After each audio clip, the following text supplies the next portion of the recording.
Last time, in Episode 3 of our Empress Matilda saga, the lioness faced her darkest hour. Betrayed at Winchester, her forces shattered, and her greatest ally captured, she was imprisoned in the towering gloom of Devizes castle, until a whispered voice in the dark offered salvation. In a daring escape fit for legend, Matilda cheated death itself, slipping past her enemies as a corpse carried through the gates. By the time Stephen's men realized the truth, she was already rallying her loyalists, transforming defeat into defiance. But the war has not yet been won.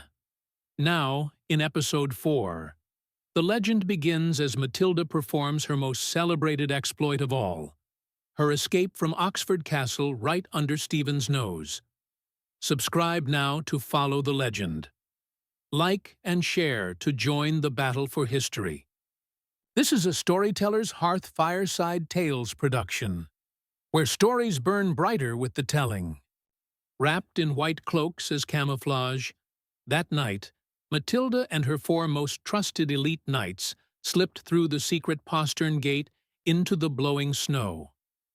Most chroniclers have them use a postern gate, a small escape route built into some fortifications, while others have them being lowered over the walls on a rope.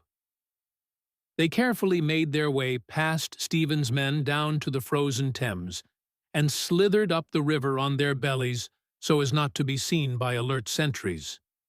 By dawn, they were long gone. The following day, the garrison in Oxford surrendered the castle. But Matilda was nowhere to be found. Stephen took control of the castle, but in a moment of chivalry allowed the defenders to depart unharmed, as the main prize had already slipped away. Cloaked in white to vanish against the background, Matilda and her knights crept along the river under cover of night and blowing snow. The frozen Thames became their treacherous road, as they wondered if they would fall through the ice with each step, its groans echoing through the howling blizzard. Half frozen and blinded by swirling snow, they trudged mile after mile, following the river's winding path until the lights of Abingdon-on-Thames flickered through the storm. There, with numbed hands, they secured fresh horses and galloped onward, toward safety and toward revenge. Matilda groaned, "We must reach Brian Fitzcount in Wallingford. He is loyal to me, and Stephen cannot take his castle. He already tried once and failed. We just need to follow the river all the way." When Matilda arrived at Wallingford's gates, her cloak was said to be encrusted with ice and stiff as canvas. Fitzcount didn't ask questions, just handed her a goblet of hot spiced wine and said, "We will start again." "Yes," replied Matilda.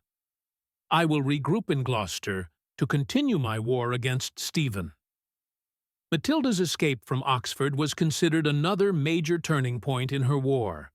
She lived to regroup and fight another day, while Stephen, despite capturing Oxford Castle, let a golden opportunity of decisively winning the war once and for all slip through his fingers. In the wake of the disastrous retreat from Winchester, Matilda regrouped at Devizes Castle in Wiltshire, a strategic stronghold once belonging to the Bishop of Salisbury, now seized from Stephen's control. There, she rebuilt her court, stationing her household knights across the surrounding estates, and bolstering her forces with seasoned Flemish mercenaries. Through the existing framework of sheriffs and local officials, she began administering her territories with growing authority. The poetic justice did not escape her when she said, "Last time I left in a shroud, and this time I return with an army." As Stephen tightened his grip on the east, displaced lords and landless knights from his domains flocked westward, seeking patronage under Matilda's banner. Guided by Robert of Gloucester's shrewd military pragmatism, she settled into a war of attrition. Neither side could land a decisive blow, and by 1142 the conflict had hardened into a bitter stalemate. one that would drag England's civil war into its bleakest years. Matilda later rejoined her half-brother Robert of Gloucester, whose castle was being used as the Angevins' military HQ at that time. From here, she orchestrated campaigns in the Severn Valley and in Wales, and issued charters like a real queen. Matilda stood before the fire in her borrowed hall, her hands raw from the frozen ride. Around her, the few barons still loyal leaned in, their faces gaunt from war.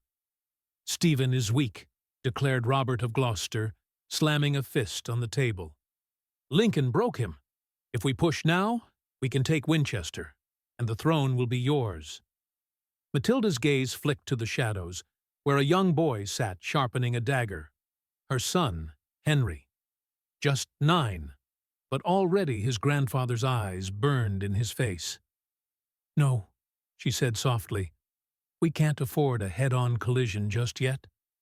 In the meantime, I will bleed him slowly." A murmur of confusion rippled through the room. Then she smiled. "Let the usurper wear his crown while his kingdom rots beneath him. The barons will soon want rid of him." Finally, by late 1143, Matilda moved her court to Bristol, where she minted her famous Bristol Lady of the English coins. While each of her moves since London were considered as retreats, none had been a surrender, and she continued to be viewed as a creditable contender. Without his mother Matilda's knowledge, 14-year-old Henry raised a small mercenary army and landed in Wareham, Dorset. He wanted to prove himself every bit as good an invader as his illustrious great-grandfather, William the Conqueror, had been. Unfortunately, Henry was not yet ready for such a grand adventure, and Stephen's forces easily crushed Henry's untrained troops near Cricklade in Gloucestershire. Henry quickly ran out of money to pay his mercenaries and became stranded when his unpaid mercenaries mutinied. To add insult to injury, Stephen himself purchased Henry's soldiers' return voyage to Normandy, mocking his cousin's boy, a move he'd later regret. In a mix of calculated mercy and political misjudgment, Stephen denied the boy safe passage to his mother's stronghold in Bristol, but instead allowed him to sail back to Normandy unharmed, in what William of Malmesbury described as burning shame. Stephen believed if he were to harm the late King Henry's grandchild, he would lose the tenuous support of the English. Henry slunk back to Normandy, but the failed invasion burned his ambition into legend. He vowed he would never underfund an army again, a mistake he avoided in his 1153 invasion. Meanwhile, Geoffrey of Anjou was carving a kingdom across the sea. One by one, Normandy's cities fell to him. By the time of Geoffrey Plantagenet's death in 1151, he had secured control over nearly all of Normandy through a combination of military campaigns, diplomatic maneuvering, and strategic marriages. Geoffrey's campaigns were important to Matilda because they isolated Stephen from his Normandy supporters and helped fund her English war. In 1150, Geoffrey transferred the Duchy of Normandy to his son Henry as part of his long-term strategy. Normandy was now ready to be the springboard for Henry II's invasion of England in 1153. The frozen Thames has borne witness to a legend. Empress Matilda's daring escape from Oxford, crawling across ice, vanishing into blizzards, has become the stuff of ballads.